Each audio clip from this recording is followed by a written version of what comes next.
This is The Discourse with Dr. Ken. Out there, good afternoon. I should start by saying happy New Year. This is 2024. What a year it should be. After what many people, and I say many, I think the most went through, it was mixed feelings for 2023. So we're happy we made it to 2024. So I start with happy New Year in 2024. All of us on the Discourse wish you the very best of 2024, and we hope that it will be a much better year than we've had last year. My name is Dr. Ken, and I have a very important guest today. I had the temptation of taking a very strong topic today, but I said to myself, listen, it's the first edition and it's the very first Sunday, if I can say that, of the Discourse in 2024. I therefore decided that, hey, why don't we review 2023 and then go into a bit of all the episodes of the Discourse we had in 2023. We may not be able to exhaust all these episodes, but all of them, at least 6 of them in 2023, we are going to review them today. And my guest is in a position to kind of analyze and summarize each of those topics. You can imagine what a daunting task. Well, we'll make it soft, we'll make it mellow, and we'll make it a Sunday kind of program so that everybody will enjoy in the light of the holidays. Please hang in there. Welcome again, and Happy New Year 2024. I'll be right back with you. This is The Discourse with Dr. Ken. Great. I'd like to introduce my special guest today. His name is Mr. Nelson Ahaneku. Nelson Ahaneku, how are you today? Good morning or good afternoon and good evening at wherever you are all over the world. Thank you very much and Happy New Year. I'm happy to be here. Yes, I'm happy to. I was able to drag you because a lot of people are still in that joyful mood, haven't celebrated Christmas and New Year. By the way, how was your own celebrations? How did it go? It was very impactful. I thought I would do it locally, but as you know, one or two things dragged me out. I had to get into the heat of the logistics of traveling at this time, which is not very pleasant pocket-wise. Yes. Talking about pocket, we are going to discuss the economy. We are going to discuss a lot of things that came with 2023. Just summary of those episodes of our life in 2023. Now, as is traditional with the Discourse, let me try and summarize the profile of the man I have in front of me. Nelson Ahaneku, FCA, is a finance professional with over 25 years of experience with deep insight in the management of oil and gas assets, but is much wider than an oil and gas man. He previously, of course, worked at Shell Petroleum in Nigeria with assignments spanning Netherlands, Russia, United States, Malaysia, United Kingdom, and others. In the course of those 25 years, Mr. Nelson Ahaneku had roles that included joint venture accounting, business planning, alternative funding projects, risk and assurance management, governance and business control reviews. So you can see that I couldn't have fished out a better personality to discuss and just summarize 2023 for me, especially when it has to do with our well-being economically and socially. So he is a fellow of chartered accountants with degree from the prestigious University of Lagos and management development courses at Harvard Business School, HBS, United States. He's the chairman of the Marvel Kapital Limited, a company with focus in private equity, joint ventures and business advisory. He's also chairman of Cosmino Technology and Services Limited, a company with focus on project management, monitoring and assurance.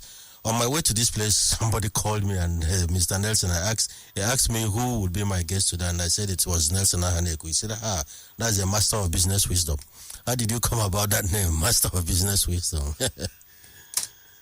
I think all through my life I've been in top level of management reviews and leadership reviews, project reviews. I've seen failures, I've seen successes. So it's easy for me to share a bit of nuggets depending on situations. Great. The technical team is struggling a bit with WhatsApp entry numbers.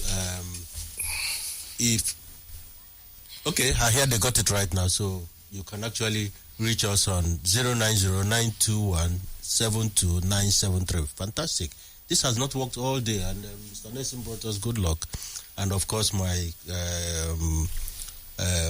very competent professional people behind me. So I take it again, 090-921-72973. Please, you can reach us on WhatsApp as we discuss 2023, the economics of it, the social aspect of our life, and then we try to review the very few, because we can't exhaust all the episodes of the discourse we had in 2023.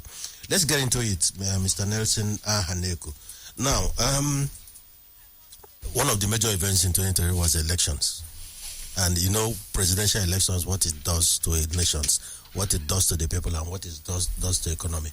So, what was your take? You know, and I'm not saying it should be exhaustive. You know, what was your take? You know, what does election do to nations and do to people?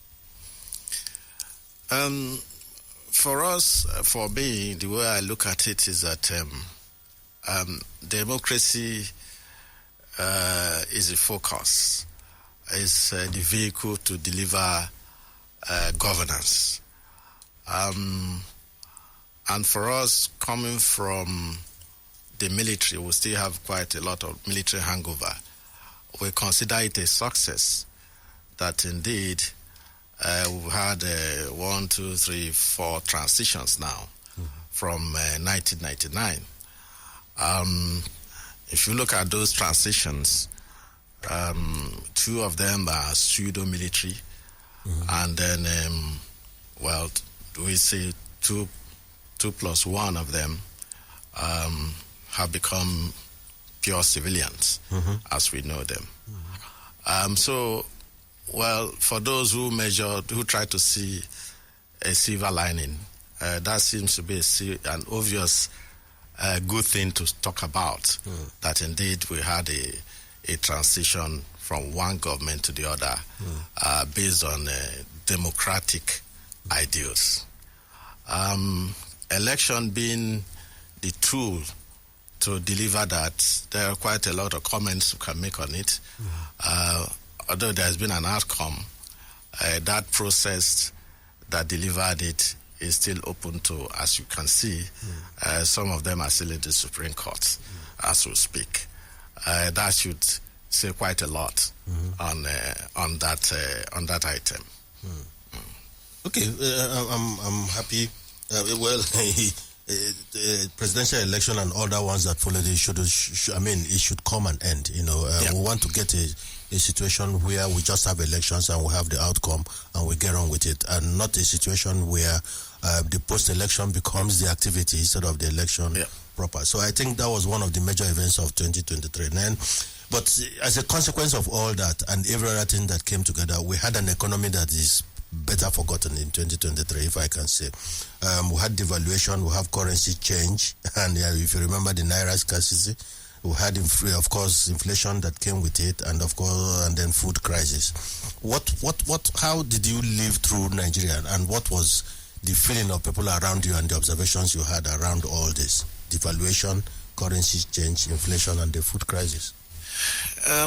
It's a potpourri of events, but from where I sit, or where I can look back into history.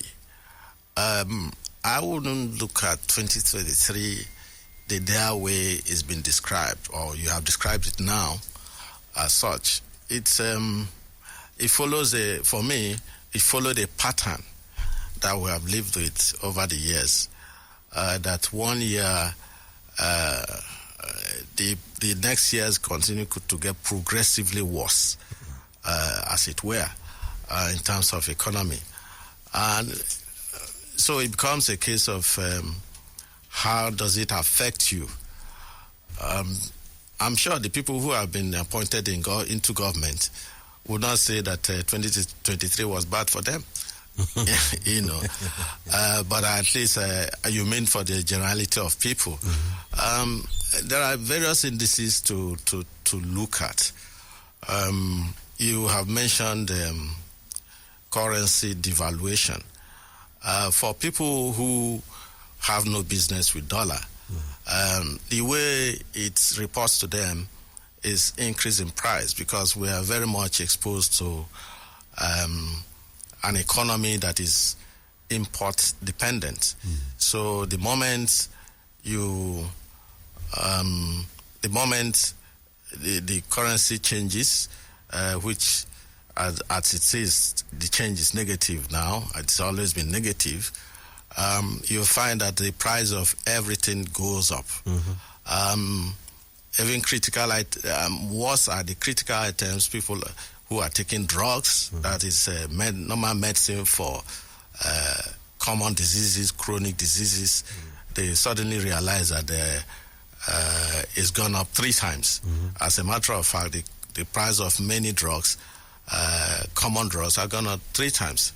And of course, food, even the food that are produced locally, have also gone up 3 times. I don't have to get into the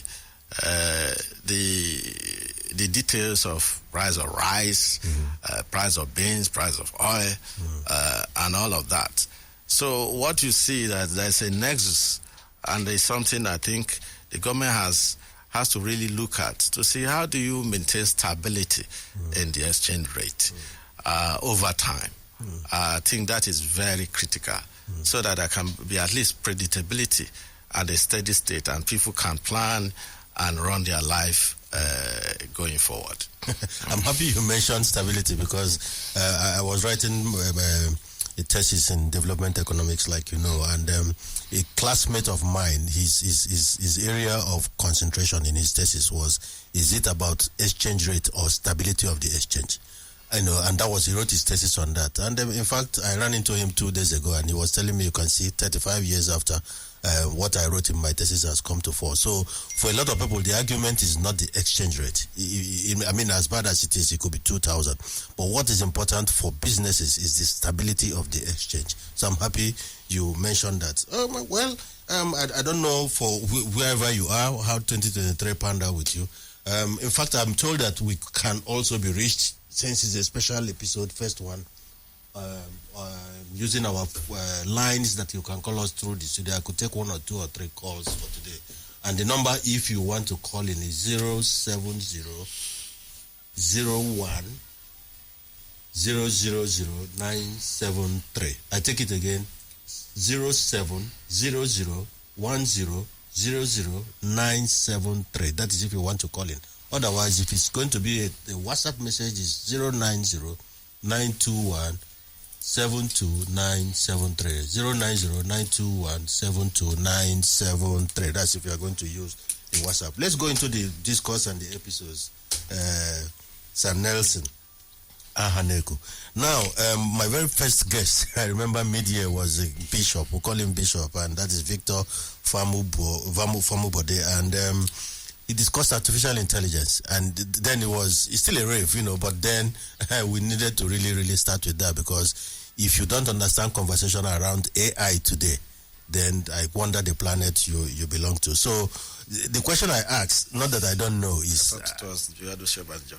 I mean, yeah, but I'll get to that. But the question I ask around artificial intelligence is, are we all going to die? And when I die, I mean in quote and unquote. I want to say, first of all, as an opening, I think this program, like I shared with you privately, it's become more like a leadership masterclass. Okay. And it's highly recommended to anybody, because for every episode, there's so much that is loaded in it that you can really get out of it. And that's why for me now, every Sunday, I keep my diary free. Yes. I brew my tea towards 2 o'clock, so that I'll live through 2 o'clock to 3 p.m. Nigerian time. Yes. You know, so I think I should congratulate you for the initiative and it has indeed delivered on this objective. Thank you very much. And the mix of guests also have been quite robust. Very good, robust and vast, with a lot of deep knowledge in the subject matters they've talked about. So I congratulate you, and particularly I also take time to look at the YouTube episodes to repeat and then go through them again. And I recommend that people should go into the YouTube and look at the discourse, and they can also benefit from it. Thank you very much. Coming back to the episode 2 of the artificial intelligence, indeed, I listened to it by the young man, and he, as you know, artificial intelligence is still evolving. There's been quite a lot of talks about it. Even as you know, the leaders of the world, in quotes, UK, US, they are putting together some programs at the very national level, at the governmental level. Even though a lot of things are happening at the private, at the business level, but at the government level, they are putting together policies to ensure that they're able to control it. In fact, the British Prime Minister, particularly, said that Britain was going to be a leader in artificial intelligence, because maybe taking the fact that Silicon Valley in the US had particularly taken technology, had the technology leadership. He thinks that it was a time now for Britain to see, since this particular area was evolving, for them to snatch early leadership in that area. The young man who spoke the time you invited him was quite optimistic that the Nigerian government was doing something about it. I want to also think that indeed the minister in that area, who is a very young man, will look at it. And part of what he didn't quite, I think you asked him a major question in that area: how are the states looking towards that area? Because even when you talked about artificial intelligence, I think it mixed with the digital economy, more or less.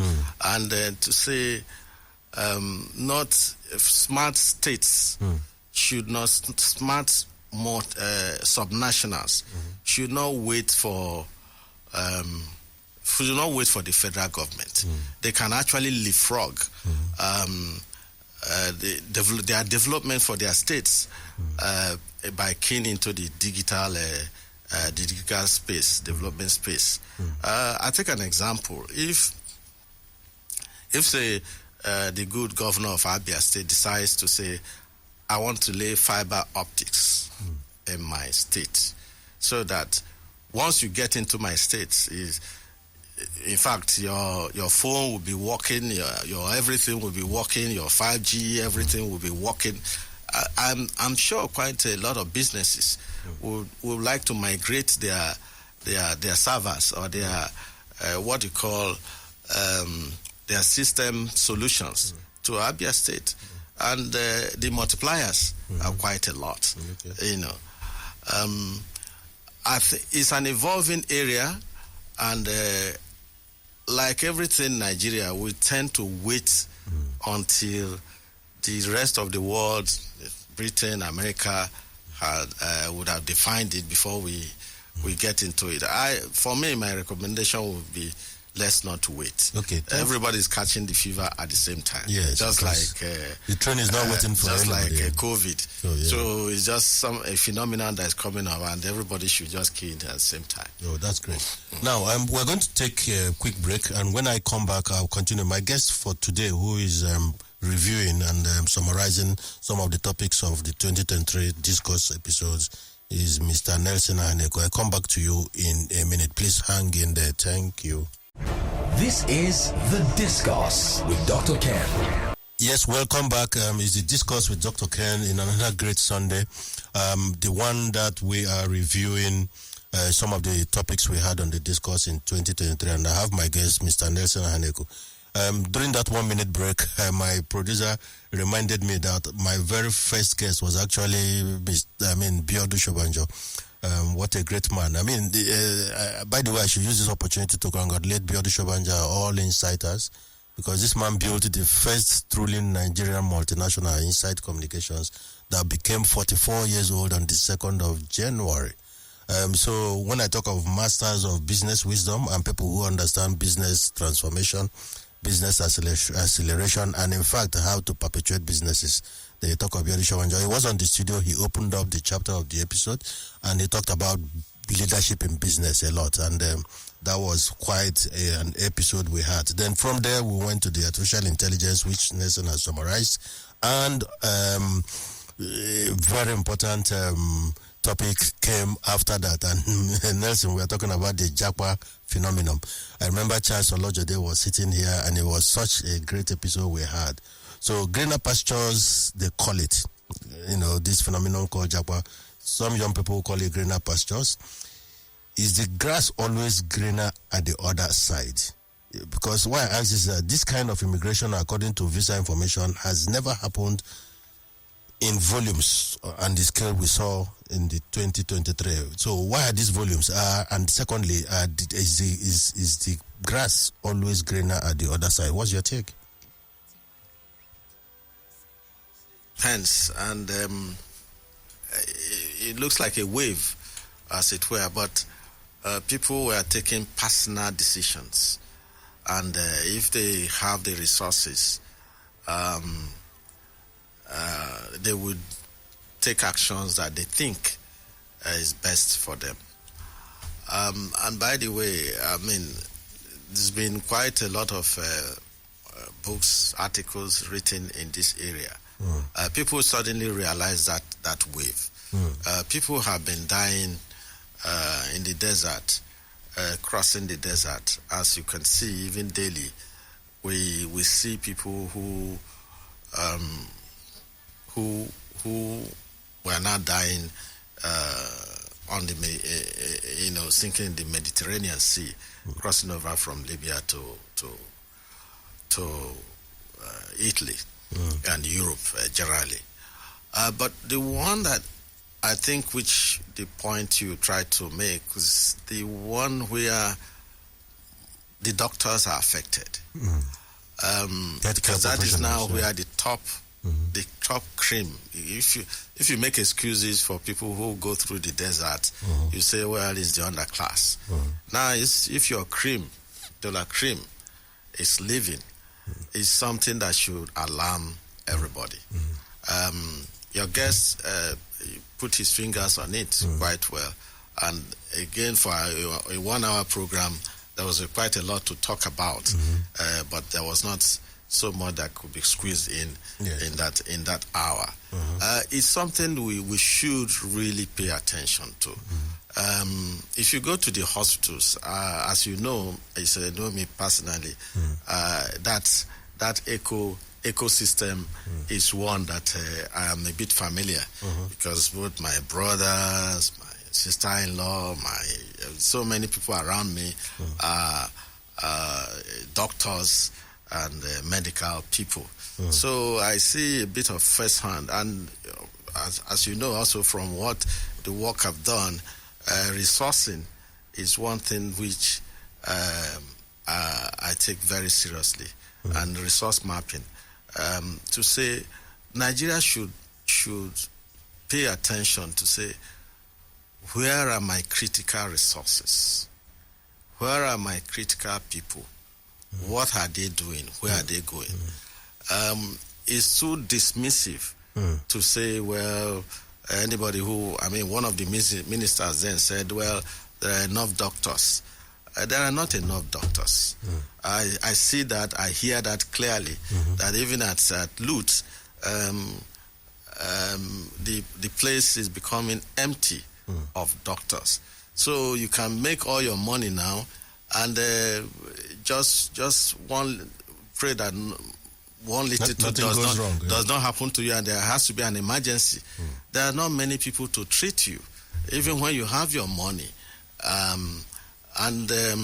medicine between the countries that we look at, Europe and America, is something they take very seriously because their medicine is so nationalized, like NHS. In the US, you have Medicare and stuff like that. So it's something we should take very seriously. Okay. Well, I need to add, if you don't mind, a bit. I need to add a bit there. The doctors is one that has hit us so much in the face. Okay. But we seem to disregard other professionals who have also left our shores. People in the IT sector, people even in the oil and gas industry. It takes an average of 10 years to train an oil professional. And to say all of these people are leaving, it's not very good for us. Not pleasant at all. And it has a wide range consequences. It has a wide range of consequences.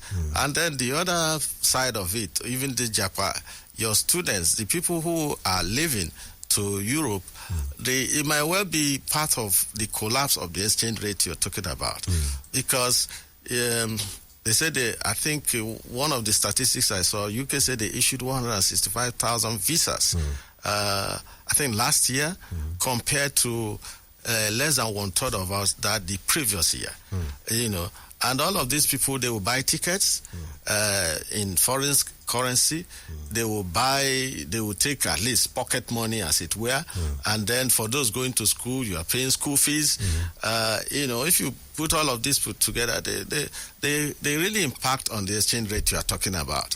There's pressure, the whole lot of things that are impacting on our exchange rate, and that should give us something to say we should take seriously our governance, because it's collapse of governance that's giving rise to all of this. That.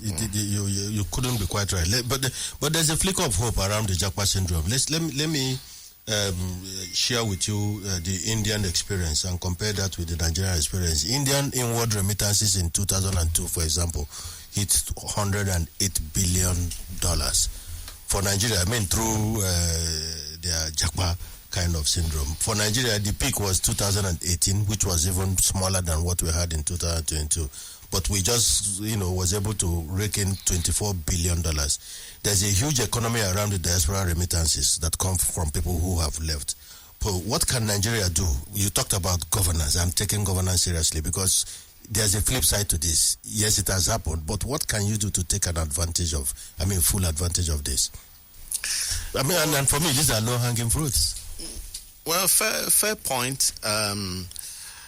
Again, Nigeria is one place that there's too much emphasis on money and sharing money and all of that. And yes, diaspora remittance, and then what are we doing with that? There's a whole lot of outflow. So you have to talk about the net. Even the Indian economy will talk about, they probably had a better net than Nigeria. Yeah. So it's a bit of a cold comfort to me. And even the data is, you say the peak was 2018. We're in 2023. And if you look at it, that there was a wave of people moving out. So why have they not contributed? Why have they not added to this peak since 2018? Yes, that's a predicament. Yes, so that is something we really need to look at. The point now for me, in terms of looking at solution here, is how can Nigerian government see how they can connect back with people who have left. So, because if you are leaving because this place is not very conducive for you, how can we connect you back, especially for the medical people? Can we have a program where they come in at least once in a while, in a programmed way where they can come back, even if they are on vacation. The destination has to be safe, isn't exactly, it? Exactly. So that's where this governance all come about. Identifying them even. And now, one of the governors died of cancer. my own brother is a cancer expert. He's an oncologist, a fully trained oncologist, and there are a whole lot of them out there. And cancer is one disease that is ravaging the country seriously, and taking out the real middle class. So this whole thing about money, you have to be alive to enjoy the money, as it were. It's, for me, the government should find a way to develop a program, to think more developmental than transactional. That's what I hear to you track say. them back. Even if temporarily, every year. Okay. Yes, I think the third program we had, or the fourth or thereabout, I can't remember the number. In fact, I met this gentleman. Wow, what a gentleman, Malam Damchida. He, even though he's from the north, but I think he grew up in Enugu, and his father made a living out of trading in Enugu and became such a big man, Malam Damchida. So it was a curious choice for a lot of people, because I was going to discuss the Igbo apprenticeship scheme, but I brought the northern, and I brought a guy who not from the tribe that is known for apprenticeship scheme. So we discussed the Igbo apprenticeship scheme. And like this scheme has been recognized as the world's largest business incubator. I'm sure you should be able to summarize what your take of the Igbo apprenticeship scheme is in 2 minutes or 3. I quite enjoy his take, Dr. Damchija, in that area. And it is one of the programs, one of the episodes, thank you very much, that was actually repeated. Yes. And I was lucky enough to catch the repeat one of the days, and I'm happy I did that. I think he was a bit critical. He recognized it quite well, but a bit critical of it, in the sense that how the Igbo people have organized their businesses, and especially around corporatizing it and putting proper governance around it. And I think one of the items he talked about was insurance. How are they able to recognize that they need insurance for their business? It's been talked about that indeed it's been studied in Harvard Business School. And yes, I think one of the things you, if I hear you very well, is how can we transfer some of that elements of it to a wider space, even in leadership, in governance.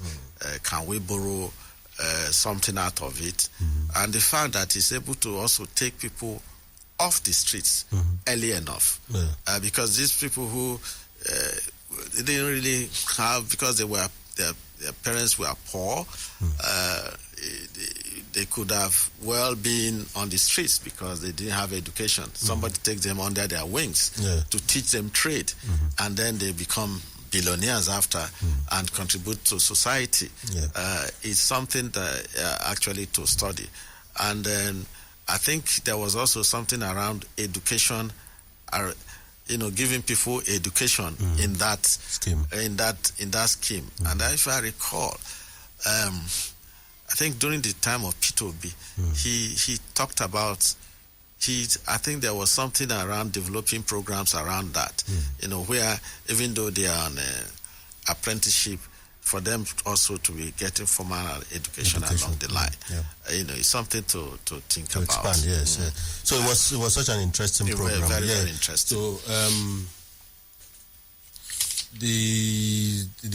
that was quite an interesting program. I give you the numbers again, listeners, if you are there.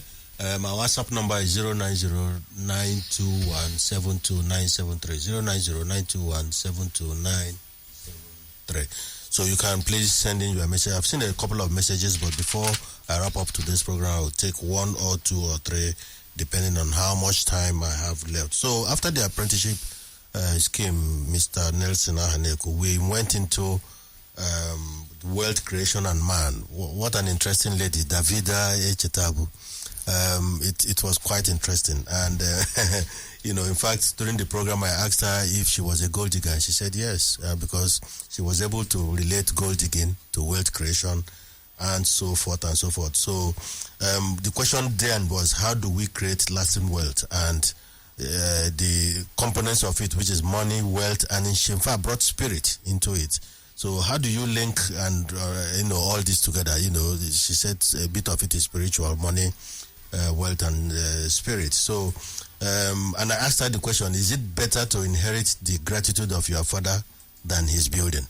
And I can't remember elaborately her answers to those questions. Well, it was quite an interesting episode. I'm sure you listened to that. What was your take? Yes, she was. It's. I think the point for me, I think there was something about delayed gratification. Delayed gratification means for me it's not eating your wealth, not eating. I mean, a bit of sacrifice. You sacrifice first, build wealth. There was also something she talked about, wealth transfer. Yes. Where people, and she dovetailed into writing a proper will. Is one aspect that we are not very good at.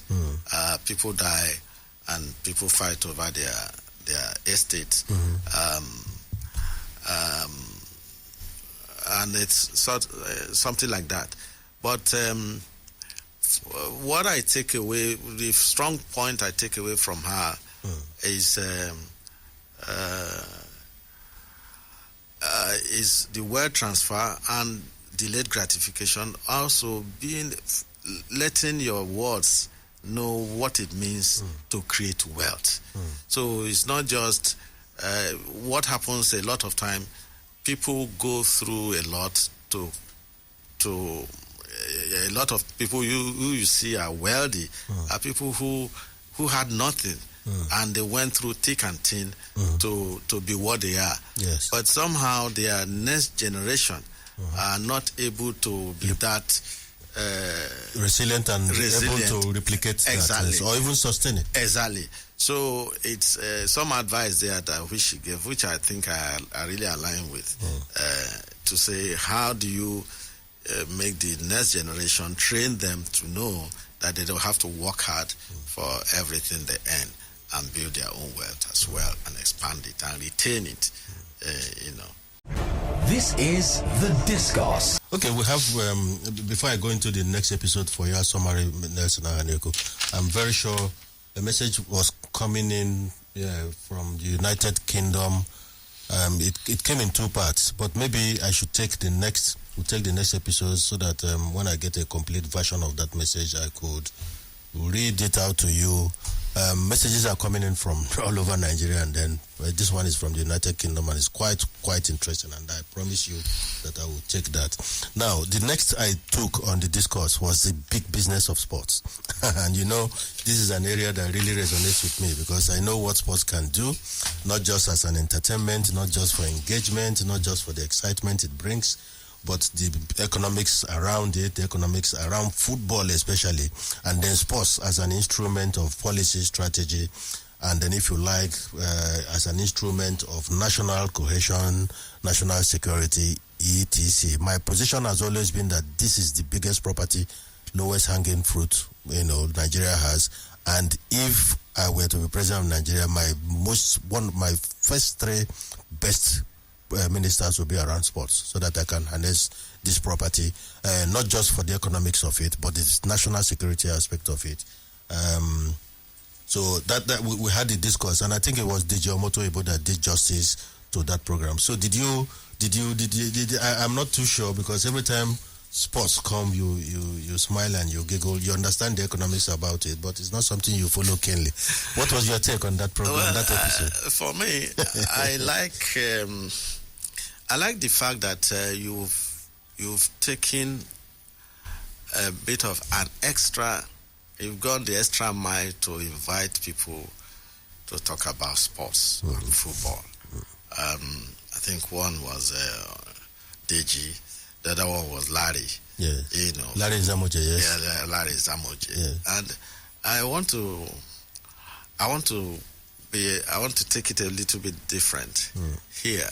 I remember there's this UK ambassador who came to Nigeria, and he was, I think, from Bolton. Yeah, and the way he was talking about J.J. Okocha, who plays for, as you know, Bolton Wanderers. It says a lot, because I think in one of the programs you talked about the brand. There was a way you connected to branding, branding Nigeria, to say, has anybody recognized that connect? It's something to look at. And of course, the big business of sports, as you know, the EPL being a bit of focus. I think there was one which you did a focus on EPL. We know how much GDP that contributes to the UK, to the UK government. And then even in terms of stability and how to take people off the streets, what has happened. And Saudi Arabia is now building something around that space. Look at what they've done, gone out of their way now to invite Ronaldo and other big sports professionals. These are big sports properties now. Exactly.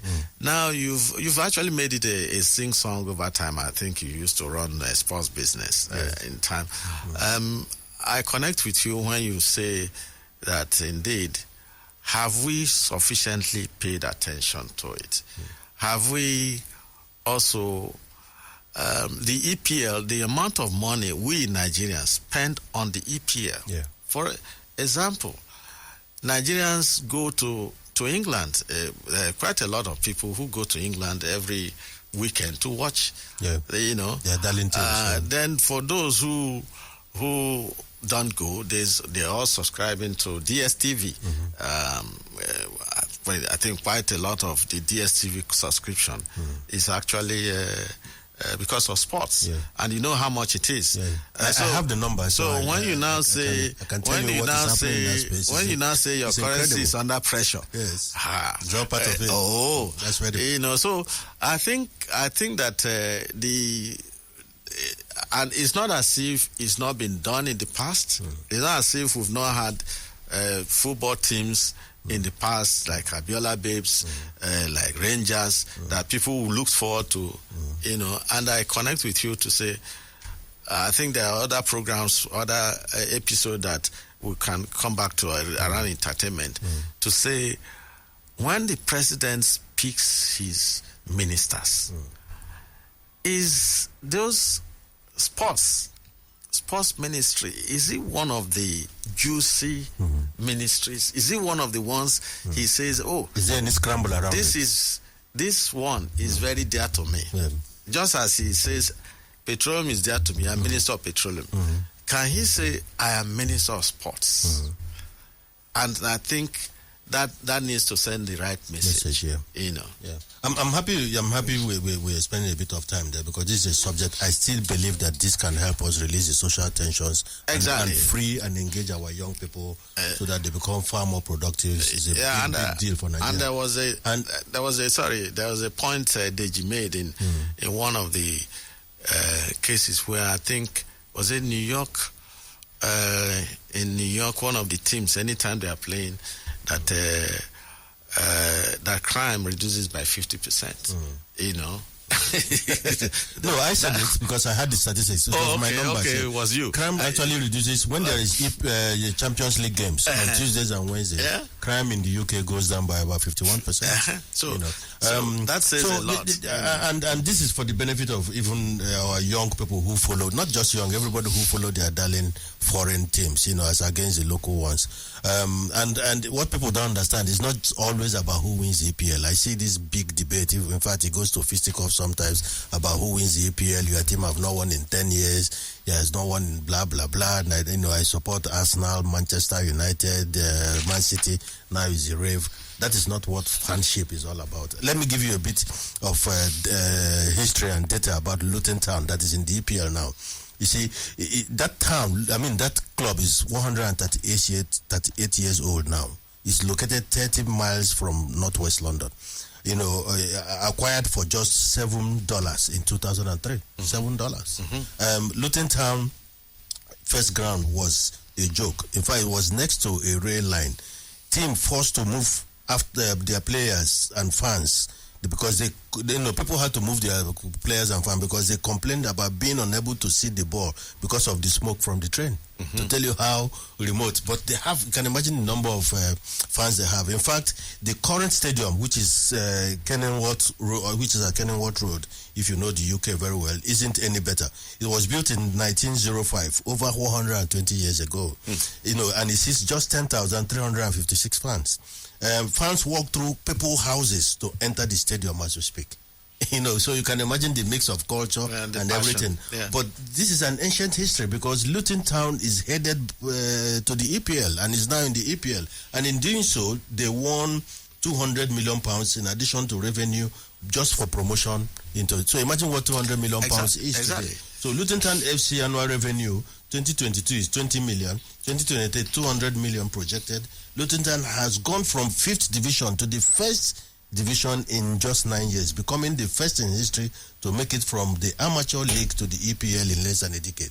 This is the kind of thing people should follow, and not just Arsenal, Man City is winning the league, blah blah blah.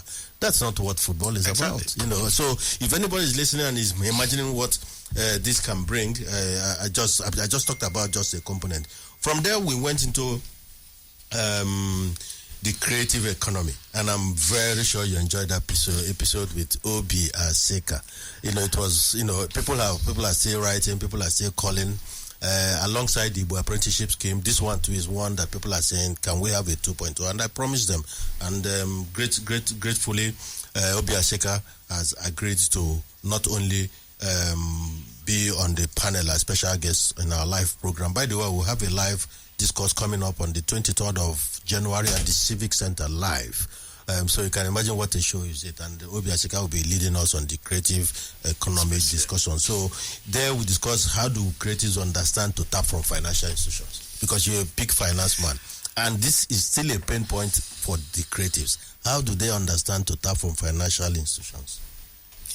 Yeah, I think you, by your wise choice, you've also been able, using from a thematic point of view, you've given quite a lot of attention to the entertainment space.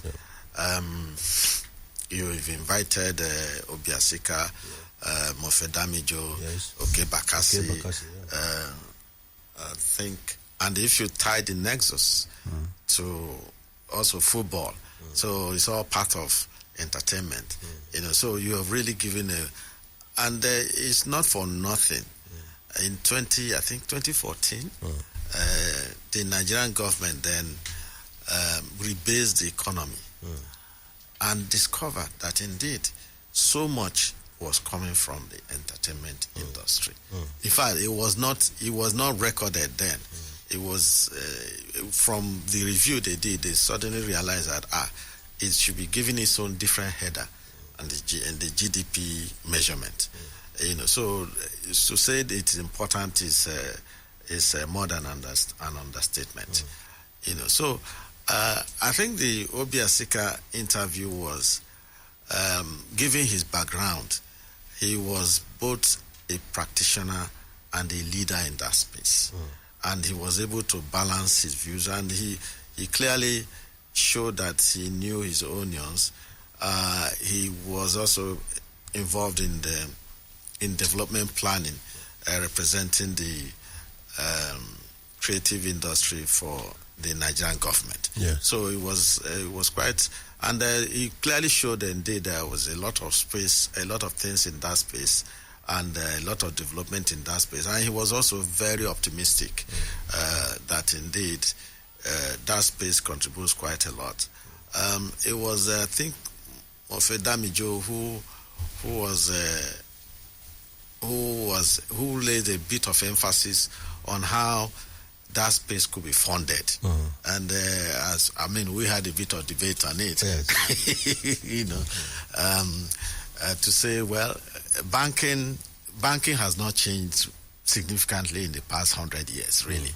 Forget what you hear about digital and stuff. If you want to take a loan from the bank, the basic rules apply.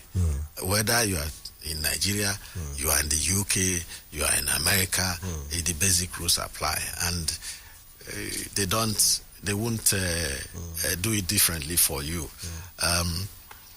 And I think one of the things the creatives, which is why they are creatives, if they are about putting structure in place, they won't be creatives.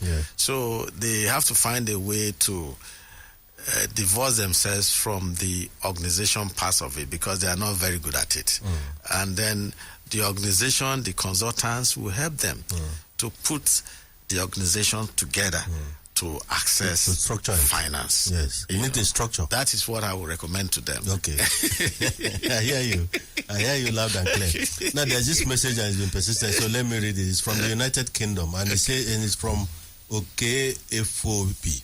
Okay, Chukwu. He's saying, Dr. Ken, I must thank you for the weekly nutrition of our intellectual knowledge. Extend my greetings to your guest, Nelson Ahaneku, a very capable man to sum up some of the topics of the episodes of the last year of the Discourse. I'm enjoying what he's dishing out. Thank you, Ofebi. And he's asking for a repeat or at least 2.0 of the Igbo apprenticeship scheme. Yes, I'm working on that. As we coast home, Nelson Ahaneku, I think it was the penultimate before the last Discourse episode, which was the beauty and challenges of marriage. And it was Mrs. Ngozi Ekoma. She did justice to it. A lot of people, especially women, after that, there was a lot of hits on that. And again, there's demand around bringing her back for 2.0. Or if not her, from some another perspective who could talk about the beauty. And because she summed up, what marriage was, what you should expect from a Nigerian marriage in the context of the Nigerian situation. She talked about flexibility in marriage, what it can bring, culture, how it affects marriages in Nigeria, who should be more authentic in the marriage. And what really caught my attention is when we got to divorce. I asked her, I said, on the issue of divorce, alcohol, marrying second wife, so on and so forth. I asked her, I said, all letters Apostle Paul wrote to the Bible, he never addressed any of us to we Africans. So it was the Thessalonians, the Colossians, Ephesians, Romans, etc. he wrote these letters to. Now, busybody carry Africans, the open letter that was not addressed to them. So what is your take to this?